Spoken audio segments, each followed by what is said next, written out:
નમસ્કાર સાથી મિત્રો, મારું નામ સોળીયા કિશોરભાઈ અરજણભાઈ, ગામ ગઢડા, તાલુકો મૂળી. આજે હું તમને બે મુદ્દા પર એક વાત કરવા માટે આજે આ વિડીયો બનાવ્યો છે.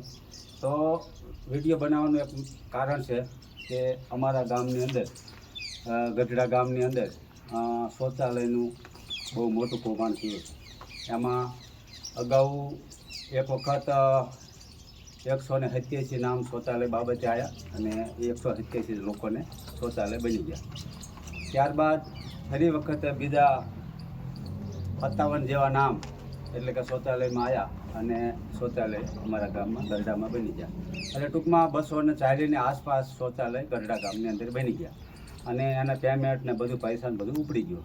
તો વાત એ છે કે સરકારની ગાઈડલાઈન મુજબ, સરકારના નિયમ મુજબ આ શૌચાલય એવા વ્યક્તિને બની શકે કે જેનું રેશન કાર્ડ અલગ હોય. એટલે કે મારું પરિવાર છે ને મારે એક રેશન કાર્ડ છે, તો એમાં એક શૌચાલય બની શકે. તો હું તમને આમાં જણાવીશ કે અમારા ગામના સરપંચ ખુદ, જે અત્યારે જે ચાલુ સરપંચ છે અને એના અગાઉના જે સરપંચ હતા દેવજીભાઈ મોતીભાઈ, એટલે કે એના ઘરના સજનબેન દેવજીભાઈ. તો દેવજીભાઈનું જે રેશન કાર્ડ નંબર છે 10-800-629-84-7-48, આ એનો રેશન કાર્ડ નંબર છે. હવે એ રેશન કાર્ડની અંદર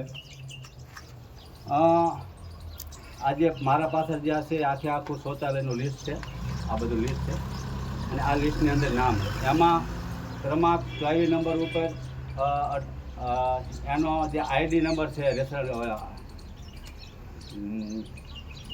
એનો આઈડી નંબર છે જે બાથરૂમ બન્યું હોય એનો, તો 98-745-987 દેવજીભાઈ મોતીભાઈ નામનું બનેલું છે.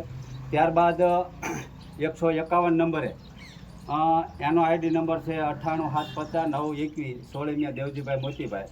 અને ત્યારબાદ એનો દીકરો છે વિષ્ણુભાઈ, એના વાઇફનું નામ એટલે કે વિલાસબેન અત્યારે હાલના જે સરપંચ છે એમના નામે નંબર 50 ઉપર 22-52-9-71 એ આઈડી નંબર છે. અને એમના મમ્મી એટલે કે સોળીમિયા રતનબેન મોતીભાઈ. તો આ સોળીમિયા રતનબેન છે એમનો એકનો એક દીકરો દેવજીભાઈ છે અને દેવજીભાઈનો દીકરો એકને એક વિષ્ણુભાઈ છે. તો ઘર તો એક જ થયું.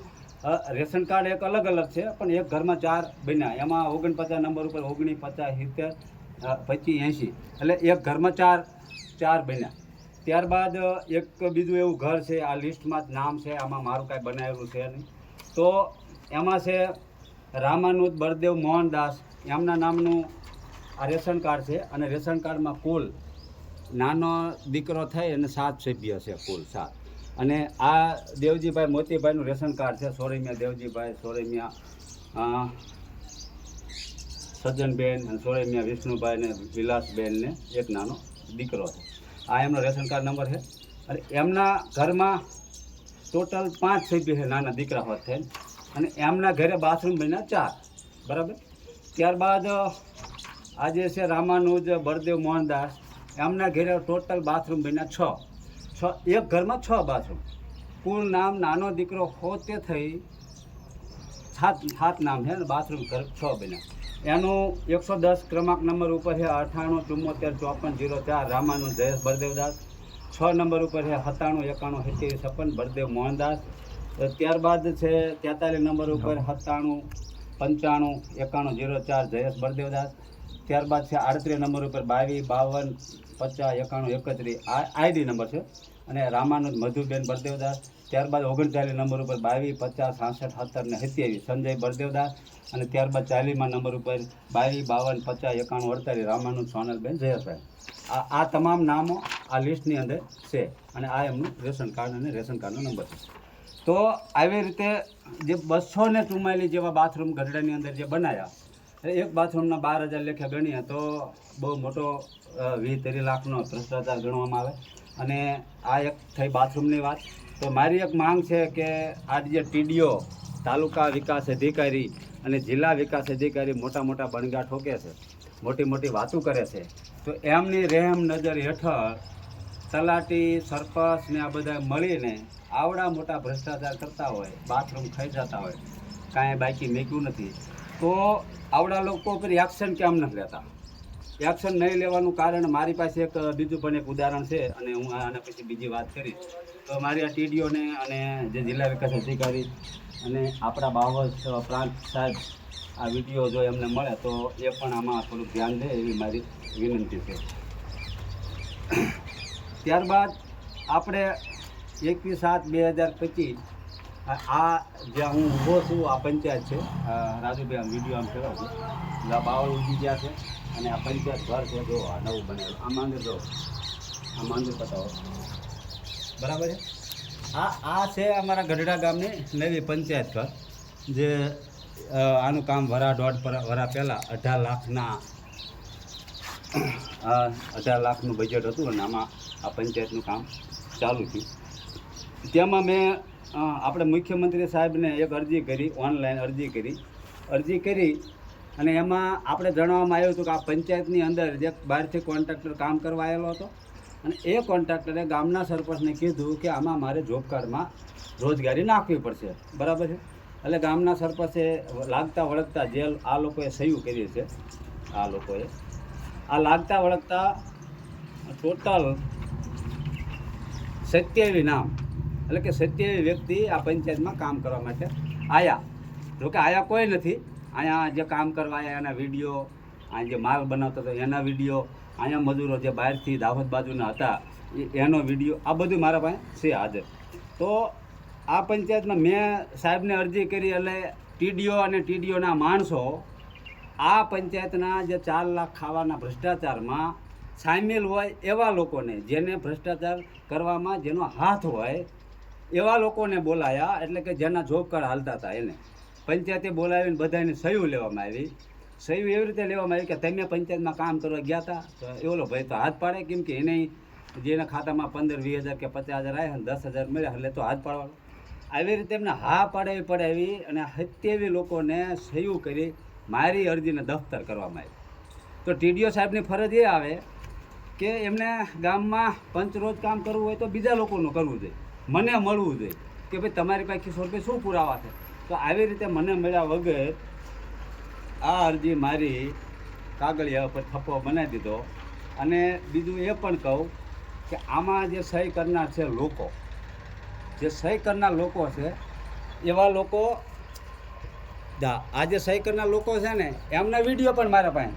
મેં પૂછ્યું, મારા રીતે કીધું તમે પંચાયતમાં કામ કરવા ગયા હતા? તો કે ના, મેં કોઈ કામ કરવા નહોતા ગયા અને સરપંચ દ્વારા મને ફોન આવ્યો હતો કે તમારું જોબ કાર્ડ ચાલુ કરવાનું અને તમને તમારા ખાતામાં પૈસા આવે એટલે તમારે 200-500 રૂપિયા રાખવાના, બીજા મને પાછા દઈ દેવા.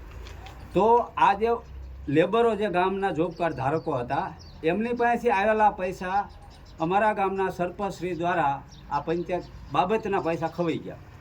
કોન્ટ્રાક્ટરને 4 લાખ રૂપિયા ઓછા આવે એટલે સ્વાભાવિક છે કામ ખરાબ થવાનું. કામ ખરાબ થાય એટલે એને પૈસા કાંઈ વધે નહીં, તો વગર પૈસા મળ્યા તો અત્યારે દુનિયામાં કોણ કામ કરે.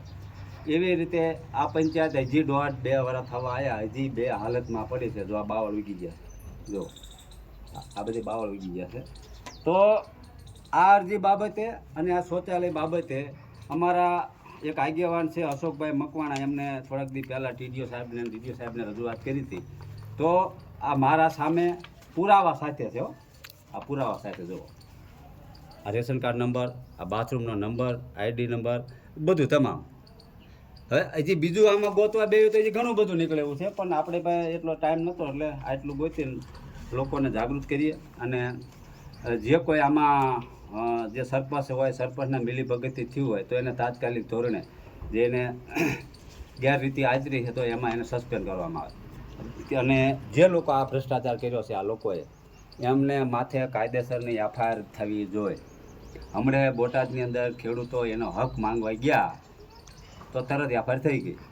અમારા રાજુભાઈ કરપડા, અમારા આગેવાન, ખાલી એમની શું માંગ હતી કે કરદો બંધ કરાવો. તો એ કરદો બંધ કરાવવા ગયા, ખેડૂતો સ્વયંભૂ ભેગા થયા, તેઓ નિર્દોષ ખેડૂતોને તમારે જેલમાં પૂરી દેવા. આ ભ્રષ્ટાચાર છે, અમે તમને પુરાવા આપી છીએ, અમને તમે મળો. તો એમને તમારે કાંઈ કરવું નથી એમ. વાહ! એટલે તમારી જે તાનાશાહી જે આ બધું છે એ તમે હે ને આના પર ધ્યાન દો. લોકો ગળે આવી ગયા છે. એટલે અધિકારીઓ, અમારા તાલુકાના મૂળી તાલુકાના ટીડીઓ શ્રી, જિલ્લા વિકાસ અધિકારી આ તમામ લોકો આને નોંધ લે અને જે અમારી રજૂઆત છે એને ધ્યાનમાં લે. જે લોકોએ ભ્રષ્ટાચાર કર્યો એના પર ખરેખર કાયદેસરની એફઆઈઆર થવી જોઈએ. સરપંચ દ્વારા કરવામાં આવ્યો તો એને ગેરરીતિ આચરી છે એટલે એને પંચાયત ધારાના નિયમ મુજબ એને સસ્પેન્ડ કરવામાં આવે આવી મારી આપશ્રીને માંગ છે. તો આવું નવું અમારા ગામમાં અનેક પ્રકારના ભ્રષ્ટાચાર છે. હજી અમારે એક બાજુમાં વડલીનો માર્ગ છે, અહીંયા ટ્રેક્ટરથી ધૂળ નાખવામાં આવે અને આ જ લેબરો બધાય આ તમામ જે જોબ કાર્ડના ધારકો છે એ તમામ લોકો અહીંયા કને કામ કરવા ગયા છે એવું એમને આપ્યું છે. તો ટીડીઓને હું કહું છું કે ભાઈ આના પુરાવા વિડીયો બધું છે. કામ કરવા આવ્યા, જોબ કાર્ડમાં કામ કર્યું તો બધાના ફોટા લેવા પડે. આ પંચાયતમાં કામ કરવા આવ્યા તો એમના ફોટા હોય, ઓનલાઈન અપલોડ કરવામાં આવે. પણ આવું કંઈ કશું કર્યું નથી. હું કામ કરવા કોઈ આવ્યું નથી. તો હું વિનંતી કરું છું કે ગુજરાતના તમામ લોકો જાગૃત બની તમારા ગામમાં થયેલો ભ્રષ્ટાચારને ઉજાગર કરો. આભાર, વિનંતી. જય હિન્દ, વંદે માતરમ.